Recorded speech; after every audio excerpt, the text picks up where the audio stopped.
और रांची के बिरसा मुंडा एयरपोर्ट से भी इंडिगो की कई विमानें शुक्रवार को रद्द की गई थी। ऐसे में यात्रियों को काफी परेशानी का सामना करना पड़ा। रांची से बेंगलुरु जाने वाली इंडिगो की विमानें रद्द कर दी गई, जिस कारण यात्री परेशान हुए। शुक्रवार को भी 12 विमानें रांची से रद्द हुई थी। ऐसे में यात्रियों के लिए कोई वैकल्पिक व्यवस्था भी नहीं की गई। लोगों का आर्थिक नुकसान भी हुआ।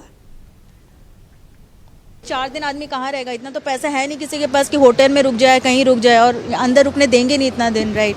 दूसरे फ्लाइट्स में भी, दूसरे फ्लाइट आई थिंक है भी नहीं रांची से, तो आदमी क्या करेगा? अभी तत्काल भी वेटिंग चल रहा है, तो आदमी क्या करेगा? They need to make some arrangements like that. So ये तो डिफ़िकल्ट सिचुएशन है सर, बहुत प्रॉब्लम है। हम लोग को बेंगलोर जाना था रांची से, और हमारी इंडिगो की फ़्लाइट बिना कोई इन्फॉर्मेशन के हमें पता भी नहीं चला। हम लोग एयरपोर्ट तक पहुँचे। अगर वो पहले भी इन्फॉर्म करते तो कम से कम परेशानी होती।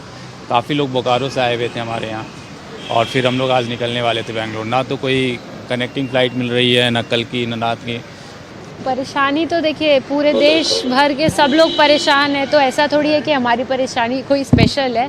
दुख बहुत ज़्यादा हो रहा है कि पूरा फैमिली का गेट टुगेदर था, सब लोग, हम लोग 9 लोग थे इधर से, और उधर से 20 लोग, तो हम लोग सब मिलने वाले थे। अब जिनकी शादी है वो लोग भी टेंशन में हैं, उनको अभी एयरपोर्ट के लिए निकलना है। 50-50 है कि दूल्हा भी पहुंच पाएगा कि नहीं।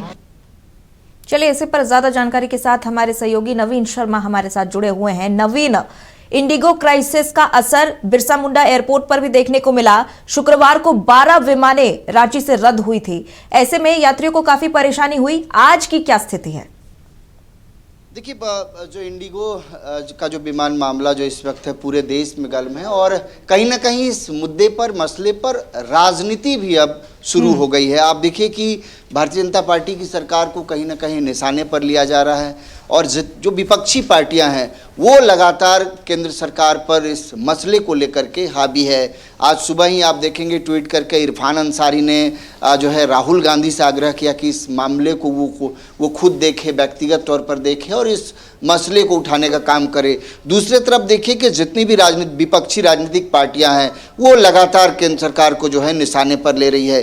झारखंड मुक्ति मोर्चा ने भी इस मसले को लेकर के बयान दिया है कि आज आप देखिए कि अगर दिल्ली से रांची के विमान का किराया आप देखेंगे तो उतने पैसे में दिल्ली से लंदन पहुंचा जा सकता है, लेकिन रांची पहुंचने के लिए 60,000 रुपये विमान का किराया। तो जाहिर तौर पर चूंकि ये जो हालात उत्पन्न हुए हैं, इससे बुजुर्ग, बच्चे, वो तमाम लोग, चाहे छात्र हो, कई छात्रों का एग्जामिनेशन जो है वो छूट गए, लोग शादियों में नहीं पहुंच पाए, बहुत लोगों को मेडिकल इमरजेंसी थी, वो अस्पताल नहीं पहुंच पाए। और ये आप कैसे समझ सकते हैं कि बड़ा त्रासदी है इंडिगो का ये जो इस वक्त जिस तरीके से देश ने इस पूरे जो है इस पूरे घटनाक्रम से जिस तरीके से लोगों को नुकसान हुआ और काफ़ी परेशानी का सामना करना पड़ा। तो ये जो नीतियां हैं, इन नीतियों के लिए कहीं ना कहीं, चूंकि इंडिगो का ये जो मसला है, इसके लिए भारत सरकार की नीतियों को विपक्ष जो है वो कहीं ना कहीं इसके लिए दोषी ठहरा रहा है कि केंद्र सरकार की जो नीतियां हैं, उन नीतियों की वजह से आज देश में लोगों को आए दिन इस तरह की समस्याओं से रूबरू होना पड़ता है। तो जाहिर तौर पर इस मसले को लेकर के राजनीति नए सिरे से जरूर शुरू हो गई है स्नेहा, लेकिन देखना होगा इस पूरे मसले पर, चूंकि जिस तरीके से ये विरोध जिस तरीके से बढ़ा है और जिस तरह की समस्याएं जो है उत्पन्न हुई है, हालांकि बहुत जल्दी कहा जा रहा है कि तमाम चीज़ों को जो है वो दुरुस्त कर लिया जाएगा। बिल्कुल स्नेहा, बिल्कुल, राजनीति तो इसमें हो ही रही है नवीन, लेकिन आधिकारिक वजह क्या बताई गई इंडिगो की तरफ से इन विमानों के रद्द होने के या डीले जो हुए हैं उनके कारण, और साथ ही जो वैकल्पिक सुविधा नहीं दी गई उसके लिए इंडिगो की क्या जवाबदेही है? तमाम चीज़ें हैं, लेकिन सबसे बड़ा मसला यहाँ पर यह है कि ठीक है, वजह आपने कुछ भी दिया, तमाम चीज़ें रहीं, आप तकनीकी खामियां बता रहे हैं, कई तरह की चीज़ें हैं। हालांकि कोर्ट ने ज़रूर जो है थोड़े ये के लिए जो है शॉर्ट टर्म के लिए राहत ज़रूर दिया। तो इन सब चीज़ों के लिए जो नीतियाँ हैं, नीतियों को लेकर के जो है जिम्मेदार सरकार को ठहराया जा रहा है। लेकिन जिस तरीके से जो शिफ्टिंग का जो मसला था, खास करके जो ड्यूटी आवर्स में जो कड़े नियम कानून जो है वो डीजीसीए ने जो लागू किए, इसका एक बड़ा असर जो है वो इंडिगो विमानन पर पड़ा और इंडिगो विमानन के कर्मचारियों पर पड़ा। और यही वजह है कि डीजीसीए के इस फैसले के बाद इंडिगो की ये जो त्रासदी है वो पूरे देश ने देखी। जाहिर तौर पर अगर भारत में बात करें तो भारत में सबसे ज़्यादा विमान संचालन अगर डोमेस्टिक की बात करें तो उसमें इंडिगो जो है सबसे अग्रणी जो है एयरलाइंस कंपनी है, और सबसे ज़्यादा लोग इंडिगो एयरलाइंस से सफ़र करते हैं अगर डोमेस्टिक की बात करें तो कहीं ना बिल्कुल कहीं ऐसे में इंडिगो एयरलाइंस कई परेशानियां जो है यात्रियों को झेलनी पड़ी। नवीन फिलहाल बने रहिए हमारे साथ। हम खबर में एक और अपडेट अपने दर्शकों को देंगे, क्योंकि इंडिगो विमान मामले को लेकर अब झारखंड मुक्ति मोर्चा ने बीजेपी पर जमकर निशाना साधा है।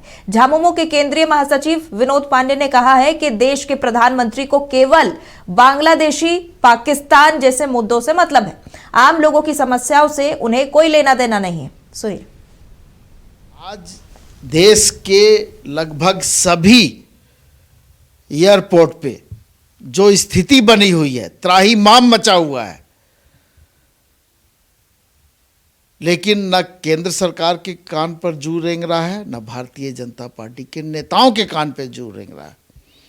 महिलाओं की, बच्चों की, आम लोगों की जो स्थिति है, सभी लोग परेशान हैं। सिर्फ भारतीय जनता पार्टी और केंद्र सरकार की नीतियों के कारण। लेकिन इनको चिंता किसकी होती है? बांग्लादेश के लोगों की, पाकिस्तान के लोगों की।